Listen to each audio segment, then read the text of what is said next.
Welcome to Honest Hippie Homestead. It's March, which means it's officially been a year since we purchased our land. Let's take a look back at the progress that we've made over the last 365 days.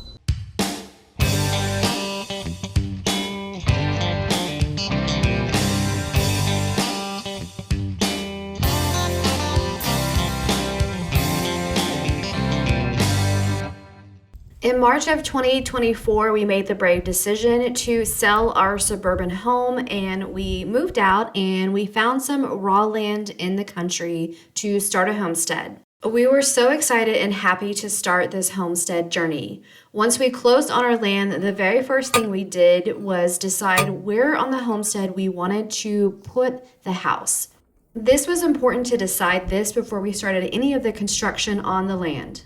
Before we purchased our land, it had been part of some farmland, so it was vacant, unused, and had no utilities on it. The very first thing we did to make it easier to get the house in there and add utilities was hire someone to come in and brush hog all the brush that had been growing for years on our property. It already looks so much better with all that overgrowth removed.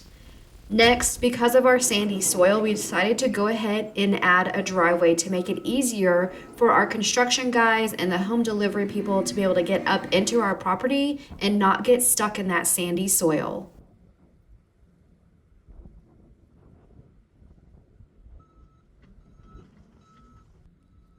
I have to admit, the day that the driveway got done, I drove up that driveway and parked just because I could. Now it's time to start adding utilities to this raw land. We decided to go first with electricity, and we had the guys install an H-frame on our property. Later on, the electrical company came and hooked up electricity to that H-frame. Then we did a well. Our wellhead is electrical, so we want to do the electricity first and then get some running water on this property.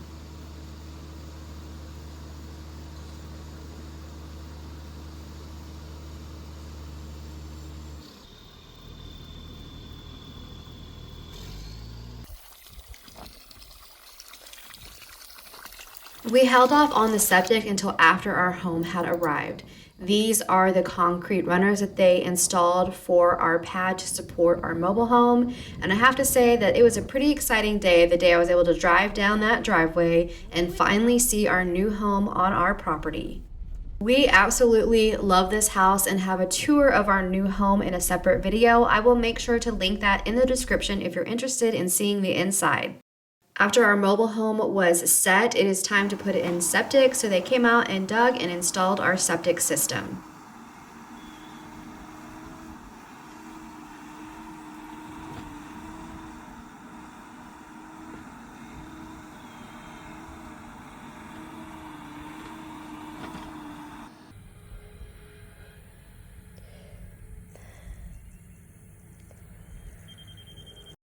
And just like that, we have utilities and a home on our property. So we were finally able to hire movers to move us out of our storage unit and the tiny home that we stayed in for 6 months while we waited for utilities to be put on the land. And we were able to actually finally move into our brand new home.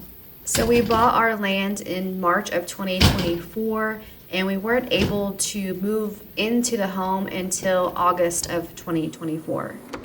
It was a long wait, but a very exciting day.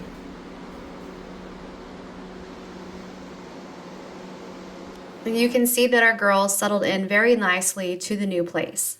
Now, before we could get moved in and unpacked, I already got right to work and started on a fall garden for 2024. We are in Oklahoma, and that is part of where the Midwest meets the South, so we have a very long growing season here. I didn't have a lot of equipment for this first gardening season, so I did most of this work by hand, and it was such a workout, but so rewarding in the end.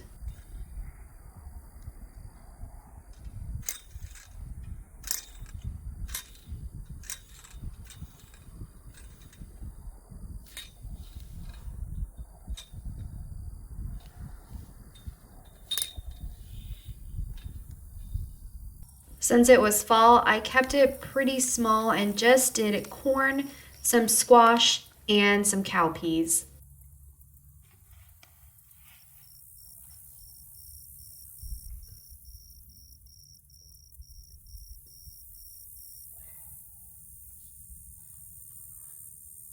But you can see that my first garden grew well, and I had pretty good produce for my very first season gardening in this sandy soil.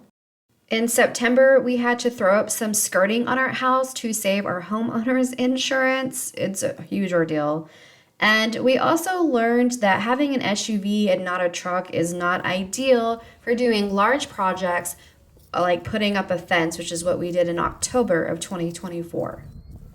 Now, this ended up taking us multiple weekends, I think 4 or 5 over the long run, just for spacing out the T-post every 6 feet, 6 to 8 feet, and putting all the T-posts in the ground. And then we did rolls of fencing and wire and tied it all into place.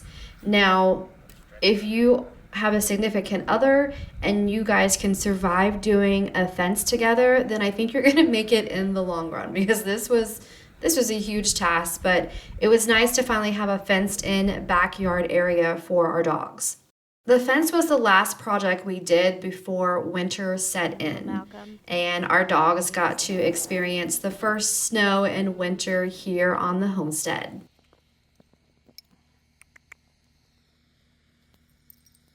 You guys go play in the snow? We didn't do any projects over the winter, but when spring got here in 2025, it was time to start projects again. And you can see that our backyard's pretty uneven from all the construction, putting in septic, removing part of our land to add a pad to make the foundation even for the house. So we had one of our friends, it's one of our local friends that has a tractor and a box blade, and he box bladed our whole backyard for us.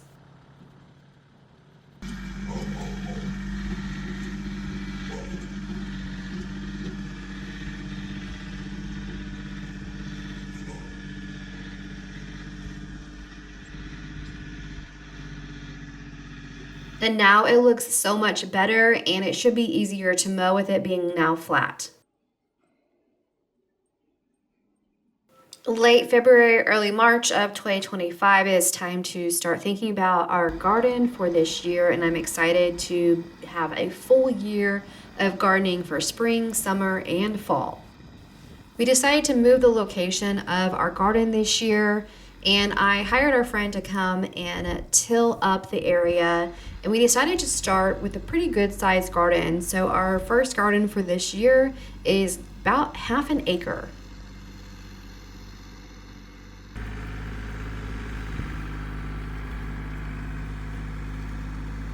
I think we made great progress our first year, and we definitely enjoyed experiencing all the seasons and those beautiful sunrises and sunsets in Oklahoma.